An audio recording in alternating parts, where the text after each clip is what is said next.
Pendant que mon mari préparait le dîner, j'ai reçu un message d'une de ses collègues, « Tu me manques ». J'ai répondu à sa place, « Viens, ma femme n'est pas à la maison aujourd'hui ». Quand la sonnette a retenti, le visage de mon mari s'est figé. Dans la cuisine spacieuse de notre condo de luxe à Buckhead, l'arôme doux et savoureux de la queue de bœuf mijotée imprégnait tout. C'était l'odeur du foyer chaleureux, de cette vie de famille heureuse dont tout le monde rêve. Ou du moins, c'est ce que j'avais fermement cru jusqu'à cet instant précis. Marcellus se tenait devant la cuisinière, remuant la marmite qui mijotait à feu doux. Il portait le tablier bleu marine que je lui avais offert pour notre anniversaire de mariage, tout en fredonnant une vieille chanson d'amour R&B, vue de dos. Marcellus était l'image parfaite de l'homme noir qui a réussi, un professionnel accompli qui savait aussi prendre soin de sa famille. Il me disait toujours que gagner de l'argent dehors est une obligation pour un homme, mais cuisiner à la maison pour sa femme est un privilège. J'étais assise à l'îlot de cuisine, feuilletant un magazine d'architecture, mais mon esprit était ailleurs. La lumière jaune et chaude illuminait le comptoir en marbre où l'iPhone flambant neuf de Marcellus reposait en silence. Son écran noir était comme un abîme sans fond, dissimulant des secrets que même moi, sa femme, la personne la plus proche de lui, n'avait jamais soupçonné. Marcellus s'est retourné avec un sourire radieux sur son beau visage. Les fines rides qui commençaient à apparaître au coin de ses yeux ne faisaient qu'ajouter à son charme. Il m'a demandé de goûter la sauce pour voir si l'assaisonnement était bon, puis il est retourné se concentrer sur son mélange complexe d'épices. C'est à ce moment précis que c'est arrivé. L'écran du téléphone sur le comptoir s'est soudainement allumé, sans un bruit, mais avec un éclair bleu et froid indiquant un message WhatsApp. Mes yeux se sont instinctivement tournés vers lui. La phrase qui est apparue sur l'écran de verrouillage était courte, mais elle a suffi à faire s'effondrer d'un seul coup le monde paisible que j'avais mis tant d'efforts à construire. Expéditeur, Kahani, stagiaire. Contenu, chef, vous me manquez. Juste 4 mots. Vous me manquez. Mon cœur ne me faisait plus mal. Cette douleur s'était éteinte une semaine plus tôt, quand j'avais tenu le relevé bancaire entre mes mains. La seule chose qui restait maintenant était un profond mépris et un plan méticuleusement conçu. Kahani. Je connaissais ce nom. C'était la nouvelle stagiaire qui avait rejoint le service de Marcellus quelques mois auparavant. Je me souviens que Marcellus m'avait parlé d'elle une fois, la louant pour sa vivacité d'esprit, sa politesse et son désir d'apprendre. Ce que je n'imaginais pas, c'est que son empressement à apprendre s'étendrait jusqu'au mari de sa supérieure. J'ai pris une profonde inspiration, essayant de calmer mes poumons qui s'emballaient. La rationalité d'une femme noire d'une trentaine d'années qui avait surmonté d'innombrables obstacles pour arriver là où elle était ne me permettait pas de crier ou de casser des objets. Si je faisais une scène, Marcellus inventerait une excuse, disant que c'était juste une blague d'une fille immature. J'avais besoin de plus. J'avais besoin de preuves irréfutables, de preuves qu'il ne pourrait pas nier. Marcellus continuait de couper des légumes. Le son rythmé du couteau contre la planche à découper couvrait les battements sauvages de mon cœur. Discrètement, j'ai pris le téléphone. Le code d'accès était notre anniversaire de mariage. Quelle ironie. Il utilisait le jour le plus important de notre vie comme un bouclier pour ses sales secrets. J'ai tapé les 6 chiffres familiers. L'écran s'est déverrouillé, affichant la conversation WhatsApp avec le message non lu en haut. Sans l'ouvrir pour le lire, j'ai rapidement tapé une réponse. Mes doigts, froids et précis, glissaient sur le clavier virtuel. Viens. Ma femme n'est pas à la maison aujourd'hui. J'ai appuyé sur envoyer. J'ai regardé la double coche bleue apparaître, et un léger sourire s'est dessiné sur mes lèvres. J'ai fait une capture d'écran de ce bref échange, l'ai envoyé à mon propre téléphone et j'ai effacé toute trace de l'appareil de Marcellus. Je voulais qu'il soit complètement inconscient lorsque le spectacle commencerait. J'ai replacé le smartphone exactement où il était, sous le même angle. Mes mains tremblaient légèrement, non pas de peur, mais de la rage refoulée qui bouillonnait au plus profond de mon âme. J'ai regardé le dos de Marcellus. Il était toujours le même homme à l'apparence dévouée, mais maintenant, à mes yeux, tout n'était qu'hypocrisie répugnante. Il jouait le rôle du mari parfait, mais son esprit s'envolait probablement vers sa jeune et jolie maîtresse. S'il tenait tant à jouer dans cette farce, je m'assurerais de diriger moi-même la tragique scène finale. J'ai arrangé mes cheveux, composé mon expression et essayé de retrouver mon calme habituel. La tempête en moi restait cachée derrière un regard serein, attendant l'occasion de tout raser sur son passage. Ça allait être une très longue nuit. Marcellus a servi la queue de bœuf fumante dans un grand plat de service et l'a placée au centre de la table. L'arôme intense du piment de la Jamaïque, du thym et du bœuf s'est répandu dans la salle à manger. Avec un chiffon, il a méticuleusement essuyé la moindre éclaboussure sur le bord de l'assiette. Hier, cette délicatesse m'aurait ému au point de le serrer dans mes bras. Aujourd'hui, cependant, regarder ce ragoût, c'était comme regarder du poison enrobé de sucre. Il m'a servi une assiette pleine de riz blanc et, choisissant le morceau de viande le plus appétissant, l'a placé dessus. D'une voix chaude et profonde, il a dit « Mange pendant que c'est chaud, chérie ». J'ai cuit la viande jusqu'à ce qu'elle se détache de l'os. Il s'est même vanté d'être allé dans 3 marchés différents pour trouver les meilleures coupes justes pour prendre soin de moi comme je le méritais. J'ai accepté l'assiette des mains de mon mari, faisant un effort surhumain pour ne pas trembler. J'ai porté un morceau de viande à ma bouche et j'ai mâché lentement. C'était incroyablement tendre, et la sauce avait juste le piquant que j'aimais. Mais en avalant, j'ai senti un goût amer et nauséabond, comme si je mâchais des cendres. J'ai dû boire une grande gorgée d'eau pour ne pas m'étouffer. J'ai regardé l'homme assis en face de moi. Marcelu mangeait avec appétit, me proposant des accompagnements de temps en temps et me racontant des histoires drôles du travail.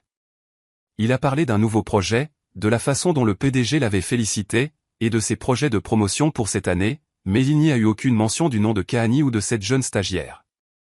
Je me demandais comment une personne pouvait mener une double vie avec une telle maîtrise, être capable de recevoir un « tu me manques » de sa maîtresse, et quelques instants plus tard jouer le rôle du mari exemplaire qui adore sa femme. Peut-être que pendant nos 6 années de mariage, il avait répété cette performance tant de fois que même moi, je ne pouvais plus distinguer ce qui était réel de ce qui était faux. Je me suis souvenu de nos débuts difficiles lorsque nous nous sommes mariés. Nous avons commencé avec rien dans un petit studio en périphérie de la ville. Marcelu a pris ma main et a juré qu'il travaillerait sans relâche pour que je ne manque jamais de rien et pour nous offrir une maison décente. Et il a tenu sa promesse. Ce condo de luxe. Tout ce confort était le témoignage de notre effort commun. Mais il semble qu'à mesure que l'abondance matérielle grandissait, le cœur des gens commençait à changer aussi. La satiété a cédé la place au désir bas, et l'épouse dévouée qui partageait autrefois un simple sandwich avec lui semblait maintenant fade comparée aux jeunes femmes fraîches de l'extérieur.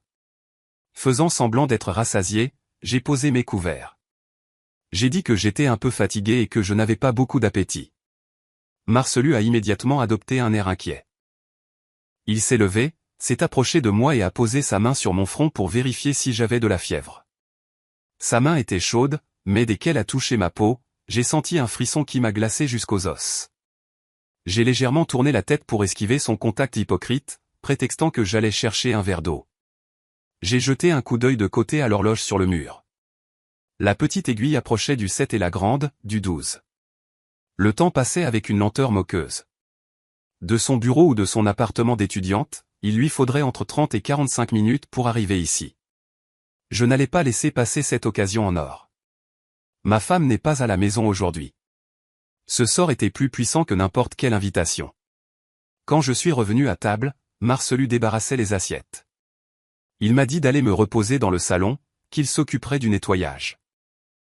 L'image de mon mari retroussant ses manches pour faire la vaisselle, dont je me vantais auprès de mes amis, me semblait maintenant n'être qu'une autre scène de son théâtre dégoûtant. Je me suis assise sur le canapé et j'ai pris la télécommande, mais je n'ai pas allumé la télévision. Mon regard était fixé sur la porte d'entrée, et mes oreilles étaient à l'affût de tout bruit provenant du couloir. Une bataille féroce se livrait dans mon esprit. Une partie de moi souhaitait qu'elle ne vienne pas, que tout cela n'ait été qu'une mauvaise blague pour que je puisse continuer à me leurrer, mais l'autre moitié, le côté plus froid et plus cruel, aspirait à ce que la sonnette retentisse le plus tôt possible. Je voulais que cette douleur éclate au grand jour dans toute sa crudité, car un abcès ne guérit que lorsqu'il éclate, même si la cicatrice qu'il laisse est éternelle. Chaque minute passait avec une lourdeur infinie. Le bruit de l'eau dans la cuisine a cessé. Marcelu est sorti en s'essuyant les mains avec une serviette et m'a demandé si je voulais des fruits pour le dessert. J'ai secoué la tête et esquissé un léger sourire. C'était sûrement un sourire forcé et tordu, mais Marcelu ne l'a pas remarqué. Il était trop sûr de sa propre perfection. Ou peut-être ne s'était-il jamais assez soucié de mon humeur pour remarquer quoi que ce soit d'étrange dans mes yeux. L'horloge a sonné exactement 8 heures du soir. L'appartement était si silencieux qu'on pouvait entendre le tic-tac de la trotteuse. Marcelu s'est assis sur le canapé en face de moi et a commencé à lire les nouvelles sur son téléphone avec une expression de tranquillité totale. Il pensait probablement que ce serait une autre soirée paisible avec sa femme. Ou peut-être qu'il planifiait déjà le message qu'il enverrait à sa maîtresse dès que je m'endormirais. Il n'avait pas la moindre idée que la tempête était sur le point d'éclater juste à sa porte. Ding-dong. Le son de la sonnette a brisé le silence. Ce n'était pas un son fort, mais dans cet espace, il a résonné comme le coup de feu annonçant le début d'une guerre. Marcelu a levé la tête, surpris. Dans ses yeux, il y avait de la surprise mêlée à une pointe de confusion. Il a regardé l'horloge, puis la porte, et a marmonné, « Qui cela peut-il bien être à cette heure ?» Puis il m'a regardé comme si j'avais la réponse. Je suis resté immobile sur le canapé, gardant un sang-froid presque glacial. « Reste assis, lui ai-je dit. Je vais ouvrir. » Ma voix était douce mais ferme, ne lui laissant aucune possibilité de bouger. Je me suis levé et j'ai marché lentement vers la porte. Chaque pas sur le parquet résonnait lourdement, comme les coups de marteau enfonçant les derniers clous d'un cercueil. Mon cœur battait la chamade, non pas de peur, mais avec l'étrange excitation d'un chasseur sur le point de piéger sa proie. J'ai pris une profonde inspiration, redressé ma posture et posé ma main sur la poignée. J'ai tourné la serrure et ouvert la lourde porte en bois. Devant moi se tenait une jeune femme noire de petite taille, bien maquillée, mais avec un visage qui n'avait pas encore perdu son air enfantin. Elle portait une robe moulante qui mettait en valeur sa jeune silhouette, et dans ses mains, elle tenait une petite boîte contenant un cupcake individuel soigneusement emballé. À l'instant où elle m'a vu, le sourire coquin qui se dessinait sur ses lèvres a disparu, laissant place à une expression de pure panique. Ses yeux se sont écarquillés comme des soucoupes. Ses pupilles se sont contractées de peur, et son visage, auparavant rougeaud, est devenu aussi pâle que du papier. Elle s'est figée, et ses mains tremblantes ont failli laisser tomber la boîte à gâteaux. Elle s'attendait à ce que Marcelu ouvre la porte. Elle avait sûrement imaginé la scène, lui sautant dans les bras, lui disant d'une voix mielleuse à quel point il lui avait manqué. Mais la dure réalité qui l'a frappée de plein fouet était l'image de moi, la maîtresse de maison, son épouse légitime, barrant l'entrée avec un regard aussi tranchant qu'un couteau. Je n'ai rien dit immédiatement. J'ai simplement observé son expression terrifiée en silence. Mon silence a rendu l'atmosphère encore plus suffocante. Kahani a reculé d'un demi-pas, remuant les lèvres comme si elle voulait dire quelque chose, mais sa gorge semblait bloquée, comme si quelqu'un l'étranglait. Elle a regardé vers l'intérieur du condo, puis de nouveau vers moi avec le regard d'un voleur pris en flagrant délit. J'ai entendu les pas de Marcelu derrière moi. « Qui est-ce, chérie ? Pourquoi mets-tu autant de temps ?» a-t-il demandé. Sa voix a plongé Kahani dans une confusion encore plus grande. Elle a regardé autour d'elle comme si elle cherchait une issue. Mais je n'allais pas laisser ma proie s'échapper si facilement. J'ai souri. C'était probablement un sourire plus terrifiant que des larmes. Et puis j'ai parlé. Ma voix était forte et assez claire pour que la personne à l'intérieur et celle à l'extérieur l'entendent, chargée d'une froide autorité. « Bonjour, Kahani. Êtes-vous ici pour voir mon mari ?» Ma question a été comme un seau d'eau glacée pour Kahani et simultanément un choc pour Marcelu qui approchait. J'ai vu Kahani frissonner. Elle a réalisé qu'elle était tombée dans un piège, mais il n'y avait plus de retour en arrière possible. La porte était ouverte. Le spectacle avait officiellement commencé. Kahani se ratatinait comme un petit oiseau tombé accidentellement dans un nid d'aigle. Elle serrait si fort la boîte à gâteaux que ses jointures sont devenues blanches. Bégayant, elle a à peine réussi à articuler quelques mots pour justifier son apparition inopportune à ces heures. Elle a dit qu'elle avait entendu dire que Marcelu était malade, et comme elle passait par le quartier, elle avait décidé de lui apporter un cupcake, en espérant qu'il se rétablirait vite pour qu'il puisse continuer à lui apprendre, la stagiaire. Un mensonge si maladroit qu'il en était pathétique. Je savais parfaitement que Marcelu n'était pas malade et que cette communauté fermée était si isolée qu'il était impossible de passer par là, à moins de venir exprès. Mais je ne l'ai pas corrigé. Le plaisir du jeu du chat et de la souris consiste à ne pas tuer la souris immédiatement, mais à jouer avec elle jusqu'à ce qu'elle s'épuise de pure terreur. Gardant un léger sourire, j'ai fixé mon regard sur son visage, qui changeait de couleur à chaque instant. Voyant que Kahani essayait de se retourner pour fuir, j'ai dit d'une voix froide comme la glace, « Si vous faites un seul pas hors de ce couloir, demain toute l'entreprise et vos parents à la campagne recevront les photos et les messages de vous deux. Entrez. Parlons calmement, et je vous laisserai garder un semblant de dignité. » Kahani est restée clouée sur place. Tremblante, elle m'a suivi à contre-cœur à l'intérieur. Je lui ai dit que puisqu'elle était là, elle pouvait en profiter pour voir la maison, que l'ambiance était très chaleureuse. J'ai souligné que je voulais la présenter formellement à mon mari. J'ai allongé le mot « mari » exprès, comme pour apposer un sceau de propriété sur l'homme figé derrière moi. Marcelu avait déjà atteint le salon. En me voyant entrer avec Kahani, son visage s'est décomposé encore plus que le sien. Ses yeux étaient exorbités et sa bouche était grande ouverte, mais il était incapable de dire quoi que ce soit. Le téléphone qu'il tenait à la main est tombé sur le canapé. Il regardait alternativement Kahani et moi, oscillant violemment entre la panique et la confusion. Il ne comprenait pas pourquoi Kahani était là ni pourquoi je la recevais si calmement. J'ai conduit Kahani au centre du salon et l'ai fait asseoir sur le fauteuil en face du grand canapé où Marcelu s'asseyait habituellement. Kahani s'est assise sur le bord, le dos droit et les genoux serrés, n'osant pas lever les yeux. Je me suis tourné vers Marcelu et lui ai fait signe de s'asseoir à côté de moi. Tel un automate sans âme, Marcelu a marché en trébuchant jusqu'au canapé. Même si la climatisation était réglée à 24 degrés, des gouttes de sueur perlaient sur son front. Il s'est assis le plus loin possible de moi, comme si j'étais une bombe sur le point d'exploser. J'ai commencé par les présentations. Montrant Kahani du doigt, j'ai dit à Marcelu que c'était cette bonne stagiaire dont il parlait tant, qui était venue lui rendre visite au milieu de la nuit avec un gâteau et tout, en apprenant que son chef était malade. Ensuite, j'ai présenté Marcelu à Kahani, en disant qu'il était le mari le plus exemplaire du monde, un homme qui ne m'avait jamais déçu. Chacun de mes éloges était comme une aiguille s'enfonçant dans la peau de Marcelu. Je l'ai vu se recroqueviller. J'ai remarqué que Kahani lançait un regard suppliant à Marcelu. Elle attendait un mot de sa part, une excuse, un geste rassurant pour la sauver de cette situation. Mais la seule chose qu'elle a reçue a été une dérobade lâche. Marcelu gardait la tête baissée, tripotant l'ourlet de sa chemise, n'osant pas prononcer un mot. Sa lâcheté n'a fait qu'accroître mon mépris, et probablement même Kahani a commencé à ressentir une pointe de déception. L'homme, qui semblait si admirable et autoritaire au bureau, s'était transformé, en étant découvert dans son infidélité, en un petit homme pathétique qui craignait sa femme plus qu'un lion. Je me suis levé, disant que j'allais offrir quelque chose à boire à notre invité. J'ai demandé à Kahani ce qui lui ferait plaisir. Jus d'orange, eau ou un thé chaud? D'une voix à peine audible, elle a répondu que de l'eau serait bien.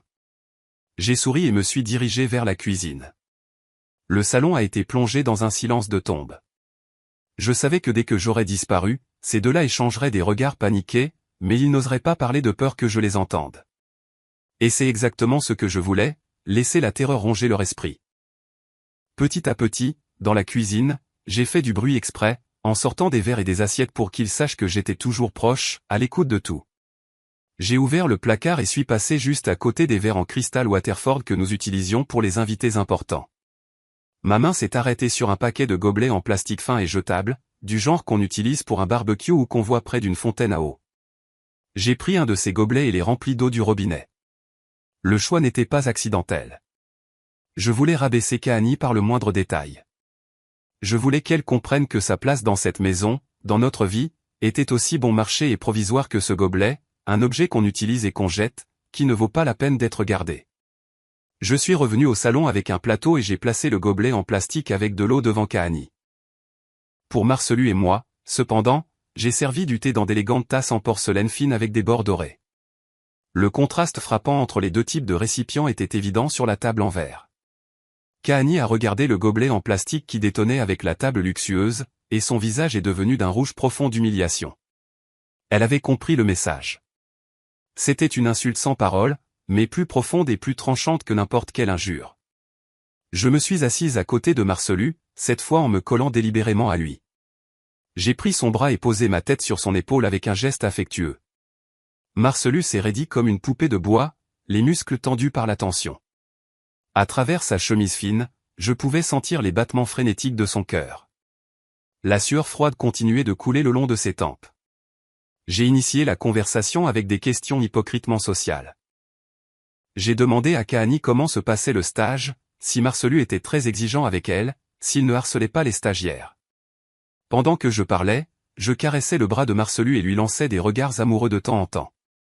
Kahani répondait par monosyllabes, n'osant pas regarder directement la scène tendre qui se déroulait sous ses yeux. Dans son regard se mêlaient l'envie, l'amertume et la peur. Elle était témoin de la façon dont l'homme qu'elle convoitait appartenait légalement et complètement à une autre femme. Les douces promesses que Marcelu avait dû lui murmurer quand ils étaient seuls devenaient insignifiantes devant cette réalité écrasante.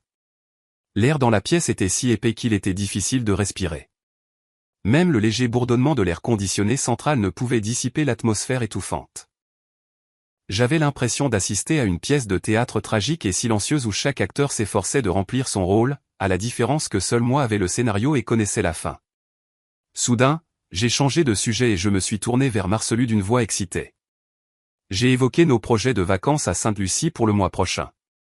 J'ai décrit un avenir idyllique avec enthousiasme, la mer bleue, le sable blanc, les dîners romantiques aux chandelles. J'ai ajouté que nous regardions une maison au bord d'un lac dans les montagnes Blue Ridge pour passer les week-ends à cultiver notre propre jardin et à pêcher, et que nous planifions déjà comment prendre soin de nos parents dans leur vieillesse. Chacune de mes paroles était un poignard qui s'enfonçait dans le cœur de Kahani. Elle réaliserait qu'elle était complètement exclue de la vie de Marcelu, des projets futurs, des biens, des projets à long terme. Tout cela nous appartenait en tant que couple. Dans ce tableau, il n'y avait pas de place pour elle. Elle n'était qu'un caprice passager, un plaisir temporaire pour Marcelu. Marcelu restait assis en seul silence, ne confirmant ni ne niant rien. Il semblait être assis sur des charbons ardents, souhaitant que cette torture psychologique se termine le plus tôt possible, mais je n'allais pas le laisser partir si facilement. Je voulais marquer cette nuit horrible dans leurs deux mémoires pour qu'ils ressentent un frisson chaque fois qu'ils s'en souviendraient. Je me suis tourné vers Kahani et avec un sourire, je lui ai lancé une question apparemment innocente, mais chargée de sens. Kahani, aussi jeune et jolie que vous êtes, je suis sûr que vous avez plein d'hommes qui vous courent après. Moi, par contre, je vieillis. Je dois m'accrocher à cet homme pour qu'il ne s'échappe pas. J'ai peur que quelqu'un me le vole dans un moment d'inattention. On dit qu'aujourd'hui, il y a beaucoup de maîtresses vénales qui poussent comme des champignons après la pluie, n'est-ce pas? Kahani a sursauté et a baissé brusquement la tête. Elle a serré le poing si fort que le bout de ses doigts est devenu blanc. Elle savait parfaitement à qui je faisais référence. Le terme « maîtresse vénale », bien que prononcé légèrement, était aussi tranchant qu'un rasoir et a sectionné le dernier lambeau de sa fierté. Les mots ont résonné dans l'air, rendant l'atmosphère encore plus inconfortable. Kahani n'a pas osé répondre à ma question. Elle a marmonné quelque chose d'inintelligible et a évité mon regard inquisiteur. Je pouvais voir ses frêles épaules trembler violemment malgré ses efforts pour se contenir. La confiance et la coquetterie avec lesquelles elle était arrivée chez moi avaient complètement disparu, ne laissant que l'image d'une pécheresse attendant son jugement. Mais je n'allais pas les laisser s'échapper si facilement. Je me suis tourné vers Marcelu et j'ai serré son bras un peu plus fort, mes ongles s'enfonçant légèrement dans sa peau à travers la chemise, lui rappelant ma puissante présence. J'ai regardé mon marié, changeant ma voix pour un ton mielleux, mais en maintenant un regard aussi tranchant qu'un couteau, je l'ai interrogé sur la maison au bord du lac à Blue Ridge que nous étions allés voir la semaine dernière. J'ai parlé fort et clairement, m'assurant que Kahani entendait tout. Je lui ai rappelé que nos parents avaient adoré le terrain, qu'il avait une bonne énergie, et qu'étant près de la rivière, il faisait très frais. J'ai souligné que mes parents avaient promis de contribuer à hauteur de 15 000 $ pour la rénovation comme cadeau pour leurs futurs petits-enfants. À la mention des enfants, j'ai senti le corps de Marcelu se tendre. C'était son point le plus faible. Nous étions mariés depuis 6 ans, mais avions reporté d'avoir des enfants jusqu'à ce que nous atteignions la stabilité financière. Et maintenant, alors que tout était prêt, je découvre cette trahison. Mais j'ai abordé le sujet des enfants exprès. Je savais que c'était l'ancre la plus solide, la légitimité familiale et sociale qu'une maîtresse de passage comme Kahani ne pourrait jamais lui donner. J'ai décrit avec enthousiasme une famille heureuse pleine de rires d'enfants. J'ai dit que l'année prochaine était parfaite pour essayer d'avoir un bébé, qu'à notre âge c'était le moment idéal, et j'espérais que ce serait un garçon. Puis je me suis tourné vers Kahani et lui ai demandé si elle ne pensait pas que c'était un plan merveilleux. À la question directe, Kahani a sursauté et la petite cuillère qu'elle tenait est tombée de ses mains. Le tintement du métal contre la soucoupe en porcelaine a résonné sèchement dans le silence. Elle s'est précipitée pour la ramasser, le visage rouge, elle a balbutié. C'est un excellent plan. Je suis sûr que vous serez très heureux. Quelle ironie que cette bénédiction forcée sonnait des lèvres de la rivale. Je savais qu'à l'intérieur, elle hurlait, consumée par l'envie. Elle était venue ici en espérant se faire une place dans notre vie. Mais la seule chose qu'elle avait trouvée était une déclaration ferme d'un avenir où il n'y avait pas de place pour elle. Les grands biens, les liens familiaux solides, les projets à long terme, tout cela formait un mur imprenable protégeant ce mariage. Un mur que quelqu'un comme elle, sans rien à offrir, ne pourrait jamais abattre. J'ai continué mon attaque psychologique sur le flanc financier. J'ai dit à Marcelu, demain, je ferai le virement pour l'acompte de la maison, alors signe vite les papiers pour le changement de titre de propriété. J'ai délibérément souligné que la maison serait à nos deux noms. C'était une déclaration de souveraineté sur nos biens, un avertissement que tout ce que Marcelu avait été lié à moi, et que s'il me quittait, il perdrait tout. Marcelu, en sueur, a hoché la tête. Il aurait souhaité que je me taise, que j'arrête de le torturer avec ces douces paroles sur l'avenir qui sonnaient plus terrifiantes qu'une menace au couteau. Il connaissait parfaitement l'avertissement qui se cachait derrière chacune de mes paroles. Ne sois pas idiot et n'échange pas tout ce que tu as pour un plaisir momentané. La conversation sur la maison et les enfants semblait aspirer la dernière goutte de vitalité de Kahani. Elle s'est recroquevillée dans le fauteuil, serrant le verre d'eau à deux mains, comme si elle cherchait une chaleur disparue depuis longtemps. J'ai regardé alternativement le mince gobelet en plastique dans ses mains et la tasse à bord dorée dans les miennes, ressentant un plaisir cruel. J'ai levé ma tasse, pris une gorgée et savouré l'arôme subtil du thé vert de haute qualité. J'ai commenté à quel point le thé était délicieux, son goût clair et doux. J'en ai aussi offert à Kahani, mais mon regard s'est arrêté sur son gobelet en plastique bon marché avec une fausse pitié. Kahani, ça va avec juste de l'eau? Voulez-vous que je vous fasse un jus d'orange? L'eau est un peu fade, vous ne trouvez pas? Ma voix était gentille, comme une dame charitable donnant l'aumône à un mendiant, mais avec une nuance de mépris. Kahani a nié précipitamment avec ses mains. Non, non, ça va. J'avais soif. L'eau suffit. Je ne veux pas déranger. Le mot « déranger » qu'elle a utilisé semblait ridicule. Sa simple présence ici à ces heures était le plus grand des dérangements. J'ai posé la tasse sur la table. Le son sec et ferme de la porcelaine contre le verre a résonné dans la pièce. J'ai regardé Marcelu. Il était toujours assis comme un cadavre, les yeux rivés sur le bout de ses chaussures. J'ai décidé de l'impliquer davantage dans ce jeu amusant. Je lui ai dit de couper des pommes pour notre invité. Un homme de la maison se doit d'être un gentleman. Comment peux-tu avoir une invitée assise là sans t'occuper d'elle?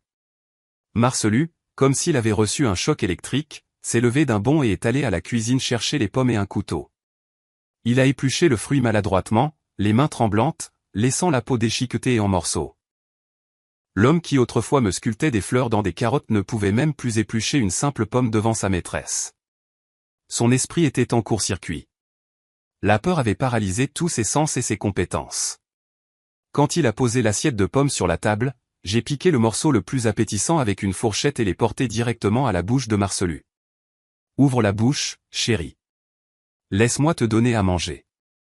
Ne le touche pas avec tes mains. Elles sont sales. Marcelu a hésité un instant, mais a finalement accepté la pomme que je lui offrais. La scène d'un couple se donnant à manger affectueusement devant un tiers était naturelle et en même temps extrêmement provocante. J'ai poussé l'assiette de pommes vers Kahani. Mange aussi, Kahani. Ce sont des Honeycrisp, très croquantes et sucrées. Kahani a regardé le morceau de pomme que Marcelu venait de manger, puis l'assiette devant elle, comme si un nœud s'était formé dans sa gorge. Comment pouvait-elle avaler une bouchée en assistant à une telle démonstration d'affection? Le traitement discriminatoire ne se limitait pas aux tasses, mais aussi à l'attention et aux soins. J'étais l'épouse. J'avais le droit de prendre soin de mon mari publiquement et d'être soignée par lui. Elle, en revanche, même si Marcelu la désirait dans la rue, ici, était une intruse, une spectatrice forcée du spectacle de bonheur de notre mariage. J'ai vu les yeux de Kahani devenir rouges. Elle pleurait probablement à l'intérieur, ou peut-être regrettait-elle la stupidité d'être venue ici pour se faire humilier de cette façon, mais je n'ai ressenti aucune pitié. Ma compassion est morte à l'instant où j'ai vu le message « Vous me manquez » sur l'écran du téléphone. La pitié est un luxe que je n'accorde pas à ceux qui tentent de détruire le bonheur du foyer d'autrui. Le silence s'est de nouveau emparé du salon, mais cette fois, l'air sentait beaucoup plus la poudre. Kahani, peut-être pour briser la tension ou essayer de récupérer une partie de son image de personne prévenante devant Marcelu, s'est éclairci la gorge et a demandé timidement des nouvelles de sa santé. « Chef, comment va votre estomac? Ça fait moins mal ?» Sa voix était basse, mais empreinte d'une inquiétude sincère. Elle a même proposé de demander à sa mère d'envoyer un pot de miel à l'ail noir de sa ville natale du Sud, qui, selon elle, était très bon pour l'estomac. En entendant cela, le visage de Marcelu est devenu livide. Il a nié précipitamment avec ses mains, disant qu'il allait bien, que ce n'était pas nécessaire. Il a jeté un coup d'œil de côté vers moi, terrifié, sachant que sa stupide maîtresse venait de commettre une erreur fatale. Elle démontrait une connaissance de la vie privée de son chef qui dépassait de loin les limites d'une relation professionnelle normale. J'ai laissé échapper un petit rire court et glacial qui les a fait frissonner tous les deux. J'ai regardé Kahani d'un regard perçant, comme si je pouvais lire son âme. Waouh, Kahani, vous vous inquiétez vraiment pour votre chef. Regardez ça. La femme qui vit et dort avec lui dans le même lit ne lui a toujours pas fait ce miel à l'ail noir. Mais vous, une stagiaire qui est ici depuis à peine quelques mois.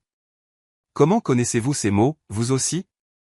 J'ai délibérément allongé les mots, vit et dort avec lui dans le même lit, pour rappeler à Kahani sa place. Je n'ai donné aucune trêve et j'ai continué à attaquer. Est-ce que Marcelu se plaint de ses douleurs au bureau devant vous, ou vous vous voyez seul si souvent que vous connaissez même les détails de son régime alimentaire? Kahani est restée sans voix.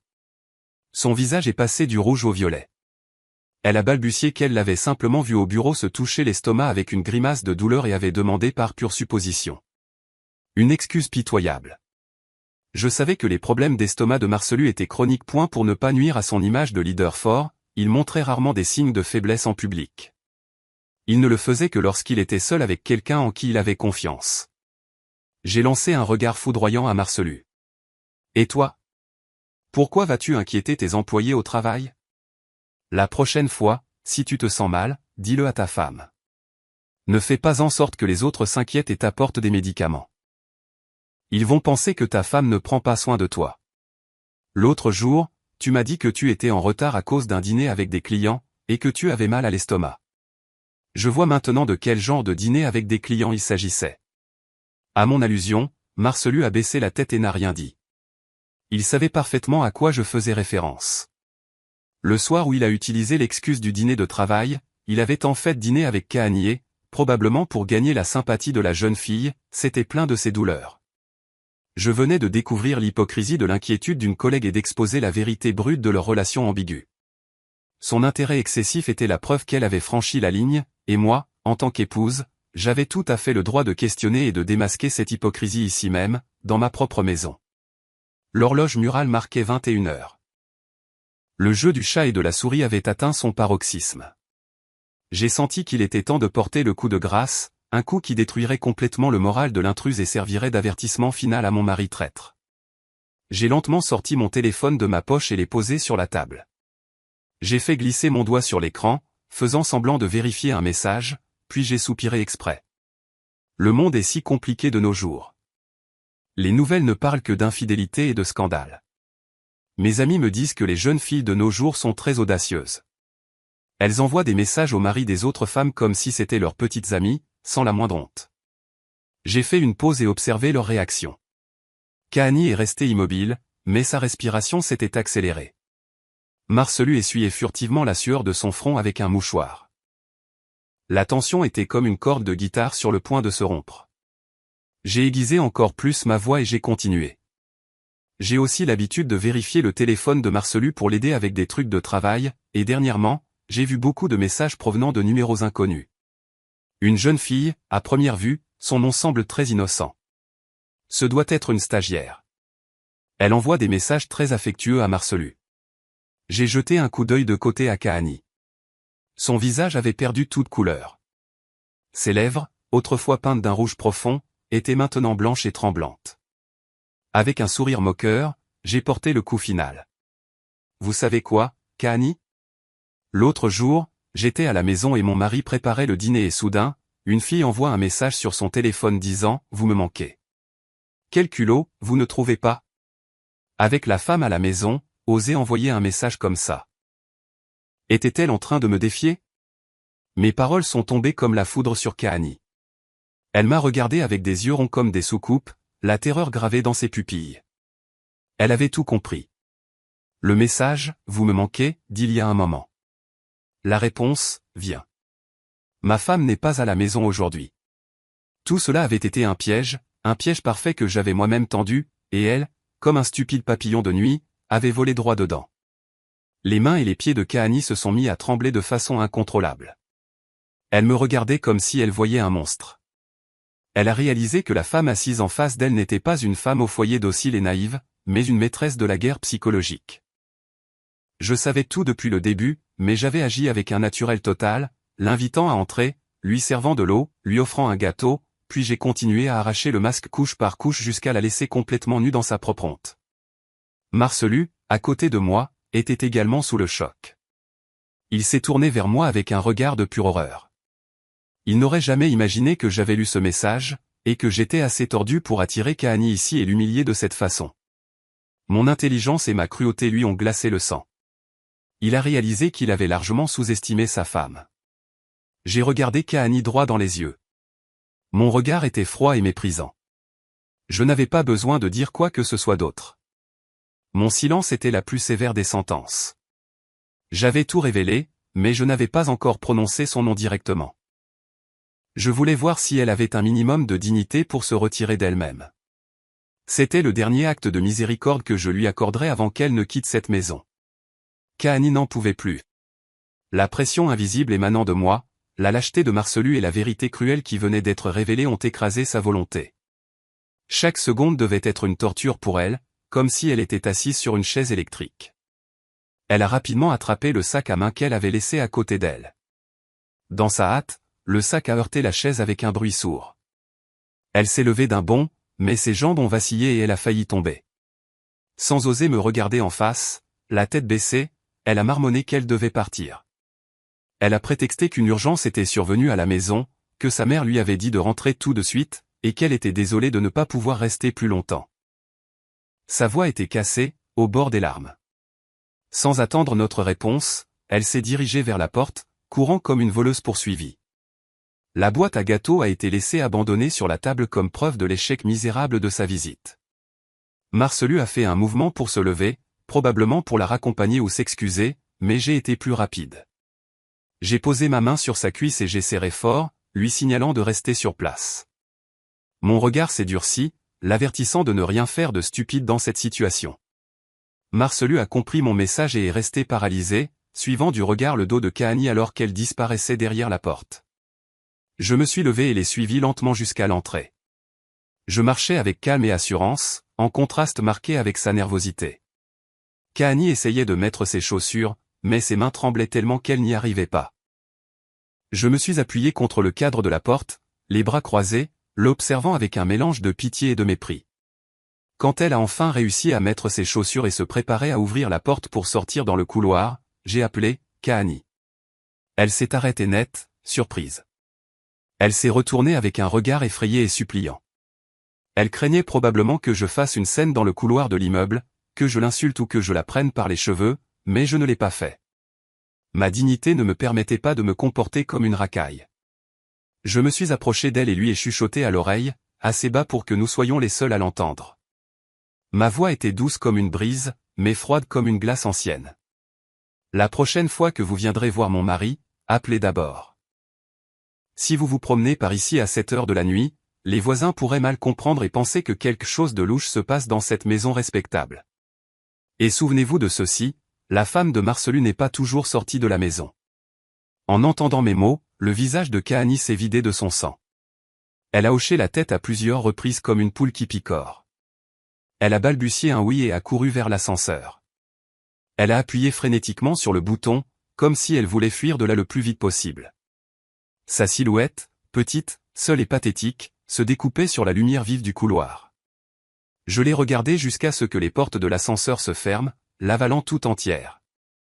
Un léger sourire s'est dessiné sur mes lèvres. Une de moins. La jeune proie avait eu une bonne frayeur. Maintenant, même si on la payait, elle n'oserait plus s'approcher de mon mari. Mais la guerre n'était pas finie. L'ennemi principal, celui qui m'avait causé la blessure la plus profonde, était toujours assis dans le salon. Je me suis retourné et j'ai claqué la porte. Le son sec de la serrure a résonné dans l'appartement. Il annonçait le début du procès pour le mari traître. J'ai pris une profonde inspiration, retrouvé mon expression froide et suis entré. La porte en bois s'est fermée, isolant complètement cet appartement chargé d'un air mortel du monde extérieur. Le sourire de victoire qui s'était dessiné sur mes lèvres s'est éteint comme une bougie dans le vent. Je ne suis pas retourné directement au salon. Je suis resté debout quelques secondes, agrippé à la poignée de porte froide. Les vagues de nausée qui montaient de mon estomac étaient insupportables. J'avais réussi une performance brillante, mais le prix était une profonde blessure qui saignait dans mon cœur. Je me suis retourné et j'ai marché lentement dans le salon. Marcelu était toujours au même endroit, immobile sur le canapé en cuir de couleur crème. Sa tête était baissée, les mains jointes sur ses genoux. Son apparence était pathétique, bien loin du mari sophistiqué et sûr de lui qu'il était autrefois. Mais sa misère ne m'inspirait pas la moindre pitié. Au contraire, elle n'a fait qu'accroître mon mépris. Je me suis approché de lui, j'ai pris son smartphone abandonné sur la table, je l'ai regardé, puis j'ai regardé le téléphone, et soudain, d'un mouvement brusque, je l'ai fracassé avec force contre la table en verre. Crac! Le son violent et aigu a brisé le silence suffocant. L'écran du téléphone s'est brisé en 1000 morceaux, les fissures se propageant comme une toile d'araignée, un reflet parfait de notre mariage. À ce moment, Marcelu a sursauté, me regardant avec un visage pâle de terreur. J'ai croisé les bras et l'ai regardé de haut avec un regard glacial, d'une voix tranchante et ferme, dénuée de toute émotion. J'ai dit, explique-toi. Le message disant, viens. Ma femme n'est pas à la maison aujourd'hui. C'est moi qui l'ai envoyé. Tu pensais que j'étais une idiote qui ne savait rien? Et c'est ainsi que Marcelu est resté bouche bée, me regardant avec incrédulité. Il ne s'attendait pas à ce que je montre mes cartes si vite et si fermement. Peut-être pensait-il que je n'avais que de vagues soupçons, mais il n'a jamais imaginé que je contrôlais tout depuis le début. Ses lèvres tremblaient, essayant d'articuler une excuse pathétique. Chérie, c'est un malentendu. Elle et moi ne sommes que des collègues. Sa venue aujourd'hui a été une surprise totale pour moi. Je te jure, je ne savais rien. Il a essayé de jouer la victime. Ses yeux esquivaient mon regard. J'ai laissé échapper un rire amer. Des collègues. Une collègue t'envoie un message à 20h pour te dire que tu lui manques. Une collègue connaît mieux que ta propre femme tes habitudes alimentaires et tes maux. Une collègue ose venir chez toi en pensant que ta femme n'est pas à la maison. Je me suis approché de lui, le regardant droit dans les yeux, et j'ai dit, en marquant chaque syllabe, ne me prends pas pour une imbécile. Nous vivons ensemble depuis 6 ans. Je te connais mieux que tu ne te connais toi-même. Ce regard fuyant, ce sursaut quand tu as entendu la sonnette, cette attitude lâche devant ta maîtresse, tout a trahi. Marcelu a baissé la tête, n'osant pas répondre. Il savait que face à une vérité aussi évidente, tout mensonge était inutile. Son silence était le plus clair des aveux. J'ai ressenti une immense déception. L'homme que j'avais aimé et en qui j'avais confiance aveuglément n'était rien de plus qu'un sale menteur, un lâche, incapable d'assumer la responsabilité de ses actes.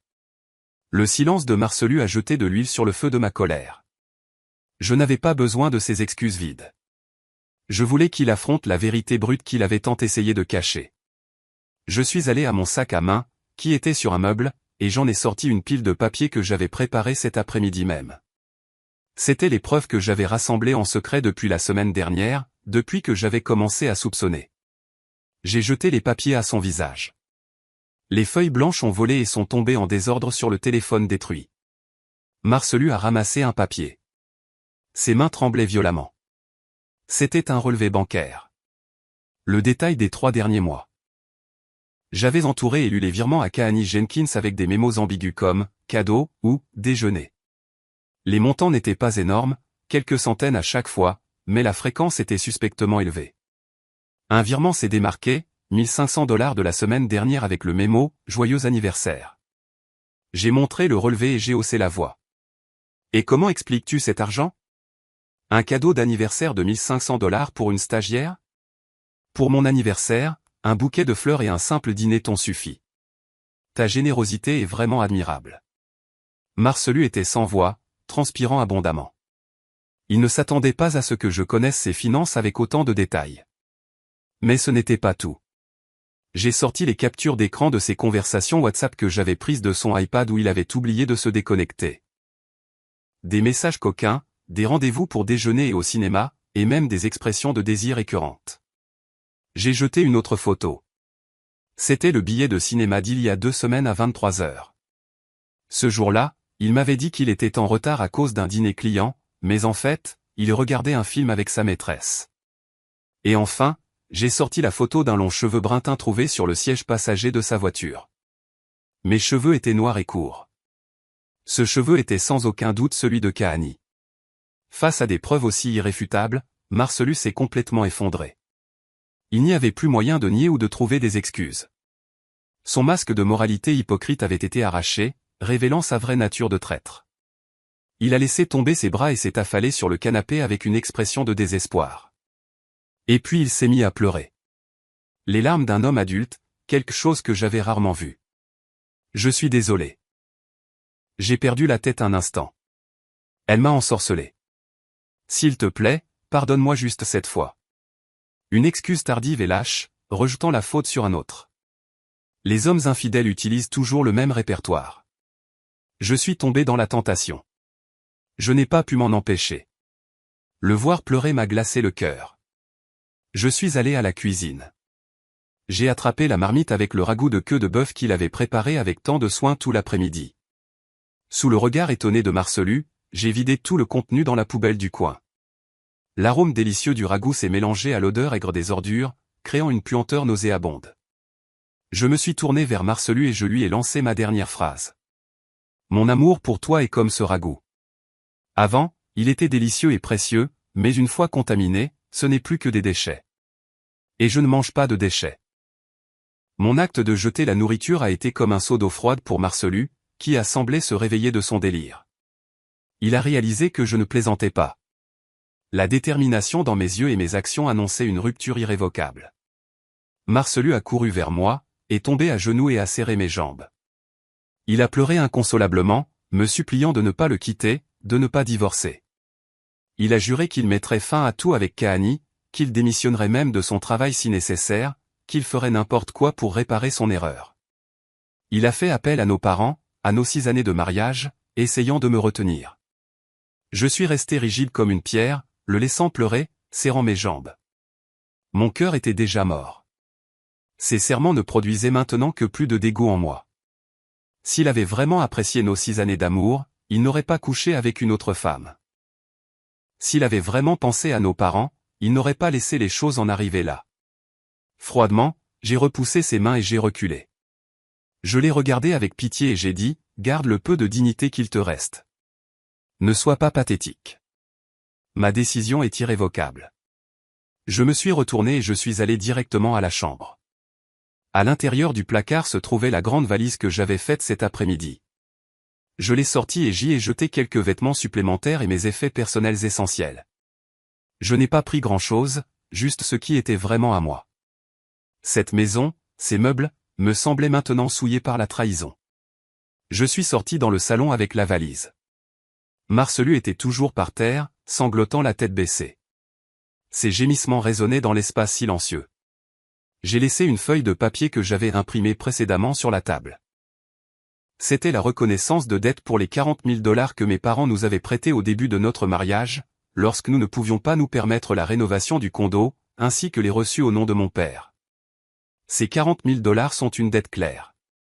Ne pense même pas à ne pas la payer. Quand tu vendras la maison, la première chose sera de régler cette dette et ensuite nous partagerons le reste. J'ai dit à Marcellus d'une voix glaciale. Prépare-toi à rembourser jusqu'au dernier centime. La maison est à nos 2 noms, mais je ne vais pas me battre pour elle. Je te la cède pour que tu puisses vivre avec ta maîtresse, mais l'argent de mes parents, tu dois me le rendre. Marcellus a regardé les papiers, puis moi. Son regard était un pur désespoir. Il savait qu'il ne pourrait pas trouver autant d'argent du jour au lendemain, mais je m'en fichais. C'était le prix qu'il devait payer pour sa trahison. Je voulais qu'il ressente la douleur de la perte jusqu'à la moelle, à la fois émotionnellement et matériellement. J'ai traîné la valise vers la porte. Avant de partir, j'ai jeté un dernier regard sur la maison. Ce qui était autrefois notre foyer était maintenant devenu le tombeau de mon amour. J'ai ouvert la porte et suis sorti dans le couloir venteux. Le son de la porte se fermant derrière moi a résonné une fois de plus, mettant fin à 6 ans de ma jeunesse avec cet homme sans vergogne. Sans me retourner, j'ai marché d'un pas assuré vers l'ascenseur. Une nouvelle vie m'attendait. Ce serait dur, mais au moins, ce serait propre et paisible. L'Uber a traversé les rues vides de la ville nocturne. Assise sur la banquette arrière, je regardais les lampadaires passer fugitivement. Mon esprit était vide, mais étrangement léger. Je n'ai pas pleuré. Les larmes semblaient s'être asséchées à l'intérieur, cristallisées en une détermination tranchante. Je me dirigeais vers l'appartement de Lisandra. Ma meilleure amie depuis l'université, Lisandra était une avocate prestigieuse de la ville, spécialisée dans les divorces et les litiges sur les biens. Elle était forte, décisive et extrêmement intelligente. Je l'avais prévenue à l'avance, alors elle m'attendait déjà dans le hall quand je suis arrivé. En me voyant sortir de la voiture avec un visage émacié et traînant la valise, Lisandra ne m'a rien demandé. Elle s'est approchée en silence et m'a serré fort dans ses bras. À ce geste chaleureux d'amitié, j'ai failli fondre en larmes, mais je me suis retenu. Ce n'était pas le moment de montrer de la faiblesse. Lisandra m'a emmené à son appartement. C'était un endroit petit mais confortable, imprégné de l'agréable parfum d'huile essentielle de citronnelle. Elle m'a offert une tasse de thé chaud et m'a dit de m'asseoir et de tout lui raconter. Et c'est ce que j'ai fait. Je lui ai tout raconté, du message fatidique au théâtre que j'ai monté pour inviter Kahani à la maison, la confrontation avec Marcelu et ma décision de partir. J'ai parlé avec un calme surprenant, comme si je racontais l'histoire de quelqu'un d'autre. Quand j'ai eu fini, Lisandra a frappé la table de sa main avec un bruit sourd. Elle a laissé échapper une malédiction et m'a dit que j'avais très bien fait, qu'un homme infidèle est impardonnable, et que ma façon de gérer la maîtresse avait été de première classe, civilisée, mais en même temps extrêmement cruelle. Lisandra a commencé à analyser la situation d'un point de vue juridique. Elle a examiné les preuves que j'avais rassemblées, les relevés bancaires, les messages, les photos. Elle a hoché la tête et a dit qu'avec ça, elle en avait plus qu'assez pour gagner au tribunal. Elle a proposé de prendre mon cas si Marcelu n'acceptait pas un divorce par consentement mutuel. Mais Lisandra m'a dit qu'avant d'aller au tribunal, nous devions donner à ce couple parfait une leçon qu'ils n'oublieraient pas pour le reste de leur vie. Le divorce était ma libération, mais la vraie justice était de punir le traître. Elle a proposé un plan de vengeance plus subtil. Au lieu de faire une scène ou de l'exposer sur les réseaux sociaux pour devenir le potin de la ville, nous attaquerions ce qui comptait le plus pour Marcelu, sa carrière et sa réputation. Lisandra m'a demandé d'organiser toutes les preuves dans un seul dossier. Elle a dit qu'elle m'aiderait à rédiger un email de dénonciation à envoyer à la direction de l'entreprise de Marcelu. Un coup mortel pour ses finances et sa crédibilité. Ce serait 1000 fois plus douloureux que quelques gifles. J'ai hoché la tête, d'accord. Nos regards se sont croisés, et la détermination brillait en eux. Cette nuit serait la nuit où nous planifierions la bataille finale. Les 2 jours du week-end se sont passés dans un silence terrifiant. Marcelu n'arrêtait pas d'appeler et d'envoyer des messages, mais je n'ai pas répondu. J'ai éteint mon téléphone et j'ai consacré tout mon temps chez Lisandra à préparer le cadeau spécial pour mon mari et sa maîtresse. Lisandra m'a aidé à rédiger l'email. Au lieu d'insultes ou de diffamation, nous avons utilisé un langage professionnel, objectif et tranchant, comme s'il s'agissait d'un acte d'accusation. Le sujet de l'email était court mais percutant. Rapport sur la violation du code de conduite interne et la relation inappropriée entre un chef d'équipe et une stagiaire. J'ai scanné toutes les preuves, les captures d'écran de WhatsApp avec les conversations osées, les relevés bancaires prouvant l'utilisation de son salaire pour acheter des cadeaux, le détournement de fonds, la photo des billets de cinéma pendant les heures de travail comme preuve de négligence professionnelle. Lisandra a tout organisé dans un seul fichier PDF de plus de 10 mégaoctets, en notant clairement les dates, les heures et les lieux. Lundi matin, le ciel était gris, comme s'il prédisait une tempête. À 9 heures précises, l'heure où tous les employés de bureau s'assoient à leur bureau et commencent à vérifier leurs emails, j'ai allumé l'ordinateur. Lisandra, assise à côté de moi, a posé une main sur mon épaule en signe de soutien. J'ai pris une profonde inspiration et j'ai relu le brouillon une dernière fois. La liste des destinataires comprenait le PDG, le directeur des ressources humaines et les chefs des services concernés. Je ne l'ai pas envoyé en masse à toute l'entreprise. Je ne voulais pas devenir un potin bon marché. Je l'ai seulement envoyé aux personnes ayant le pouvoir de décider du sort de Marcelu et de Kahani. Le curseur de la souris s'est arrêté sur le bouton d'envoi. Mon cœur battait la chamade, non pas de peur, mais de la tension du moment décisif. Un seul clic changerait complètement la vie de 3 personnes. Marcelu perdrait la carrière qu'il avait construite pendant 10 ans. Kahani perdrait l'avenir qui commençait à peine à s'épanouir. Et moi, je mettrai un point final à un passé douloureux pour commencer une nouvelle page. Je me suis souvenu du regard effronté de Kahani en arrivant chez moi. Je me suis souvenu de la lâcheté de Marcelu à genoux demandant pardon. Je me suis souvenu de la queue de bœuf jetée à la poubelle. Le dernier lambeau de compassion qui restait dans mon cœur a disparu. Adieu, ex-mari, me suis-je murmuré en appuyant fermement sur le bouton gauche de la souris. Envoyer. Une notification courte et froide est apparue sur l'écran de l'ordinateur.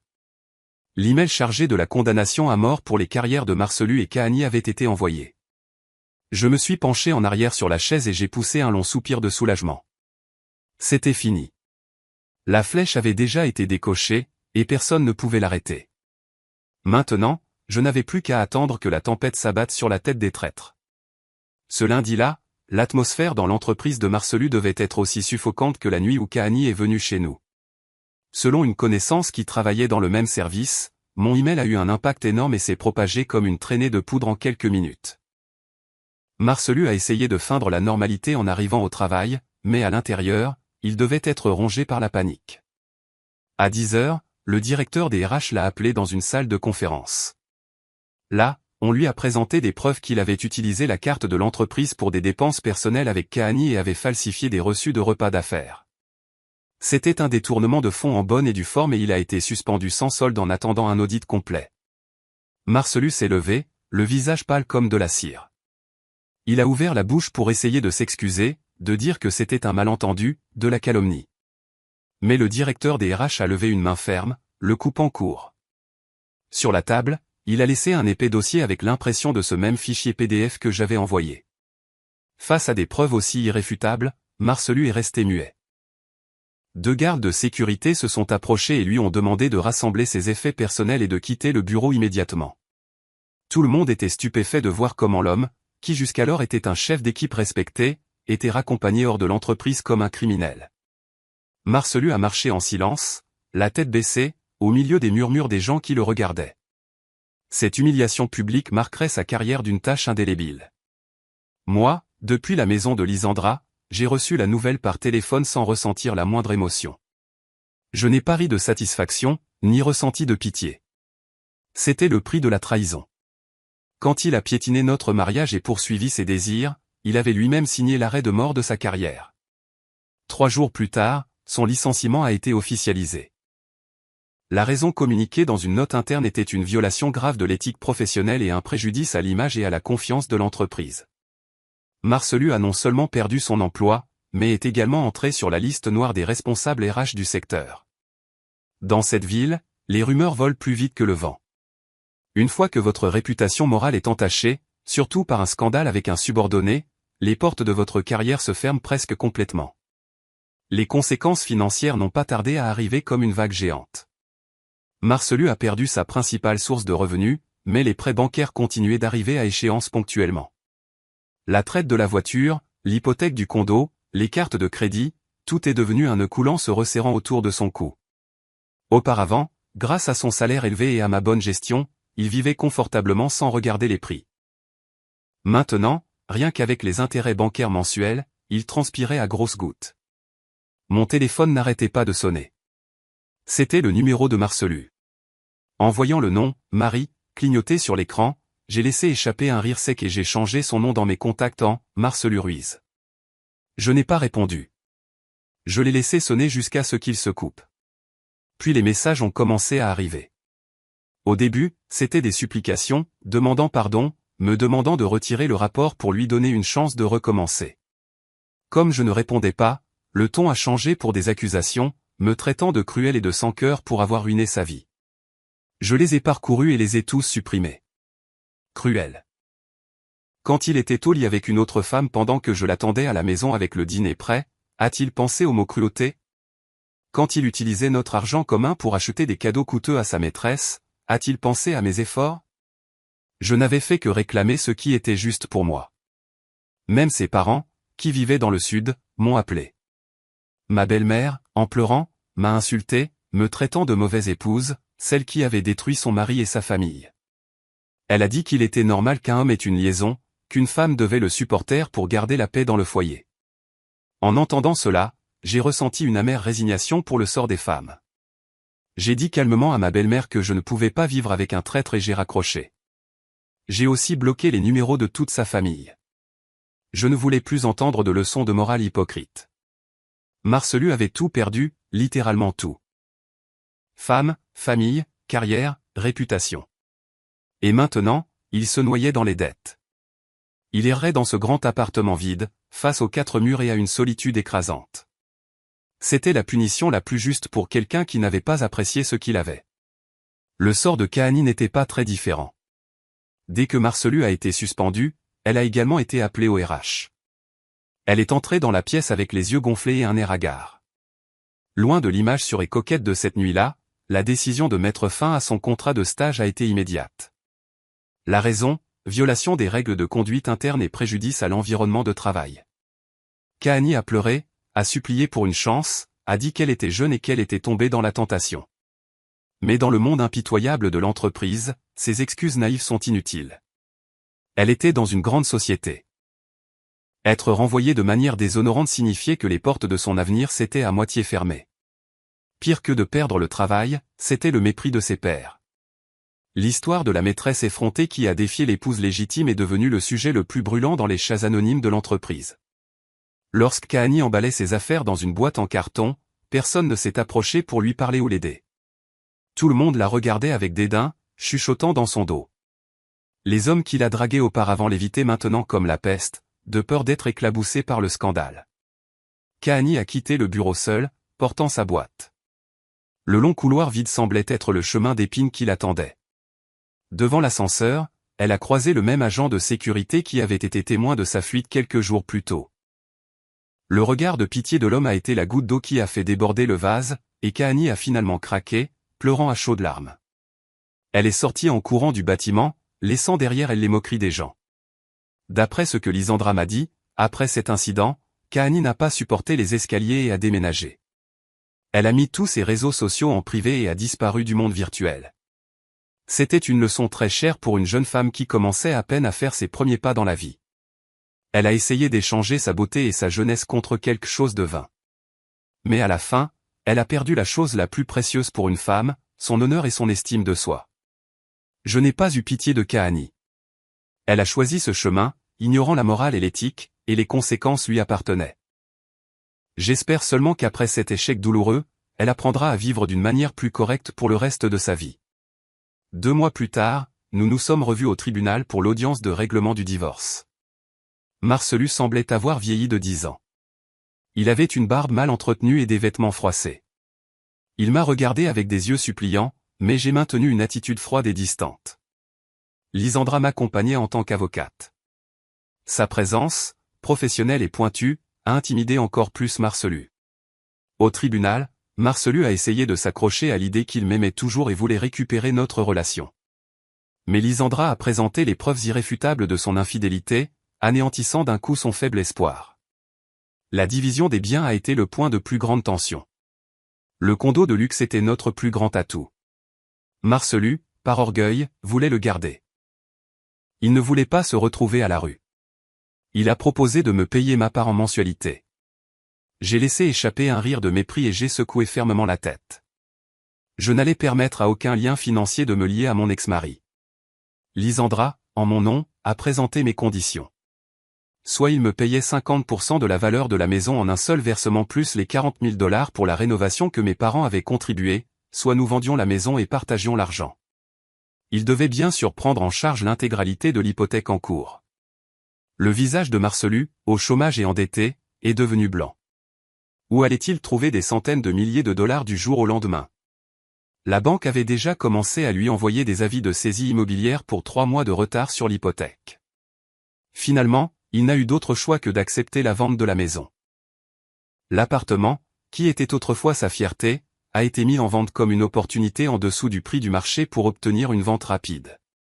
Après avoir remboursé l'hypothèque, m'avoir remboursé ma part et les $40 000 de mes parents, Marcelu s'est retrouvé avec à peine d'argent. Il a signé les papiers du divorce d'une main tremblante. Sa signature tordue a mis le point final à 6 ans de mariage. Il est sorti du palais de justice les mains vides, au sens propre comme au figuré, sans maison, sans voiture. Il l'avait déjà vendu pour payer ses dettes, sans femme et sans travail. Il se tenait seul dans la cour ensoleillée du palais de justice, regardant en silence mon départ en taxi. Le prix était très élevé, mais c'était entièrement de sa faute. J'ai reçu l'argent de la vente de la maison et de la division des biens. C'était une somme considérable, suffisante pour commencer une nouvelle vie. Au lieu d'un grand appartement comme avant, j'ai choisi un condo plus petit et confortable dans un quartier calme et arboré. J'ai décoré ma nouvelle maison à mon goût. Fini les meubles ostentatoires et flashy pour satisfaire la vanité de Marcelu. À leur place, j'ai mis des tons beige doux, des plantes fraîches et une simple bibliothèque en bois massif. Chaque coin de la maison reflétait ma personnalité et transmettait une paix inhabituelle. Ce soir, j'ai invité Lisandra à la pendaison de crémaillère. Nous sommes assises sur le balcon avec une brise fraîche, buvant du vin rouge et contemplant la ville illuminée. Lisandra a porté un toast à ma libération, au fait d'être sortie de ce désastre. J'ai souri et trinqué avec ma précieuse amie. Sans elle, sans sa force et sa détermination, je n'aurais probablement pas traversé cette tempête avec une telle force. Mon téléphone a vibré avec une notification. Mon virement est arrivé. J'ai été promu chef d'équipe après avoir mené avec succès un projet majeur. Le travail intense m'a aidé à m'éloigner progressivement de la douleur du passé. J'ai ouvert Facebook et j'ai vu un message d'une inconnue. Sa photo de profil était un tournesol en pleine floraison. Elle me remerciait. Il s'avère que Lisandra avait partagé mon histoire anonymement sur un forum de femmes pour alerter les autres, en changeant tous les noms et détails personnels. La femme m'a dit que la lecture de mon histoire lui avait donné le courage de quitter son mari, qui la maltraitait et la trompait depuis des années. En lisant le message, j'ai ressenti une étrange chaleur dans mon cœur. Ma douleur n'avait pas été entièrement inutile. Elle était devenue une motivation et une leçon pour d'autres femmes naviguant dans une mer de souffrance. J'ai pris une profonde inspiration, profitant de l'air frais de la nuit d'automne. Le passé est resté enfermé derrière les portes du palais de justice. Maintenant, devant moi, s'étend un vaste ciel plein d'espoir. Je suis Ayana. J'ai 32 ans. Je suis célibataire, indépendante et heureuse. J'ai souri et j'ai pris une gorgée de vin. Le goût amer du vin et l'arrière-goût sucré qu'il laisse dans la gorge ressemblent à ma vie. Maintenant, je suppose qu'il faut passer par l'amertume pour pouvoir savourer la douceur de la liberté. L'histoire vous a-t-elle plu? Et de quelle ville écoutez-vous? Retrouvons-nous dans les commentaires.